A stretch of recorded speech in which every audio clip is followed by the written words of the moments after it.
Timothy's tent. He had a bit of a problem with his tent poles that were too long, so he cut them. What did you cut them with, Tim? Huh? Oh, a pair of scissors. I'm not quite sure how him and Mr. Cockerel are going to fit in there. It could be cosy. He's a big boy in size. Is it? I'll have a look. Let's have a look at Mr. Skippy. But he... Oh, shit. And I haven't been drinking. He won't let me borrow his hammer. Hang on. I've broke my cord. Oh, dear. I haven't bothered with guy ropes. Hey. I've got one missing, so I've just not bothered. But my tent is a fine example of British engineering. My ass. I don't want to talk about your ass. But doing well. But yours is a bit technical, I think. Yeah, is it very... I've got a funny feeling by the end of tonight we might all be in that one. That would be fun.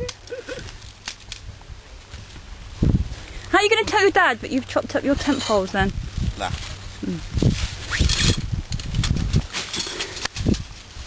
Lovely. What are you doing in there? No coming. Pumpkin.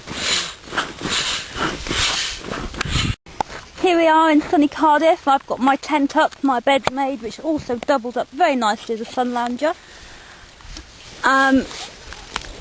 Skippy's got... Are you still having erection trouble there, Skip? I'm about a foot out, Jules. Oh. Have you? Yeah, but it's out, not in. Oh. The foot in, Actually, if it was a foot, it would bloody stay out, thank you. Oh. Oh, hello. Probably he gets all these fucking fun. That's the problem, isn't it? I've come to pieces. I'm falling apart at the seams.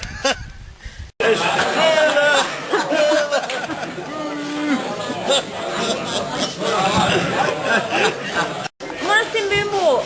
Oh, you missed it. It's a one-off.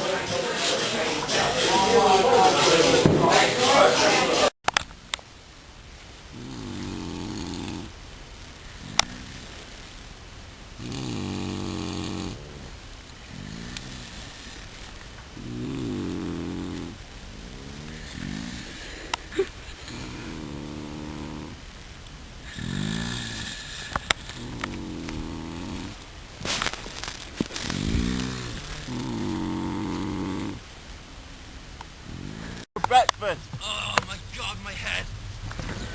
You got your breakfast ready? How the devil are you? Ah, amazingly refreshed. Ah, Tim, you're my hero. Now yours, Lewis, that's right. All we've got, Chambord's special fucking brew. Have you had that before? Oh, yeah. That's rocket fuel, that is. Put hairs on you bloody little fella.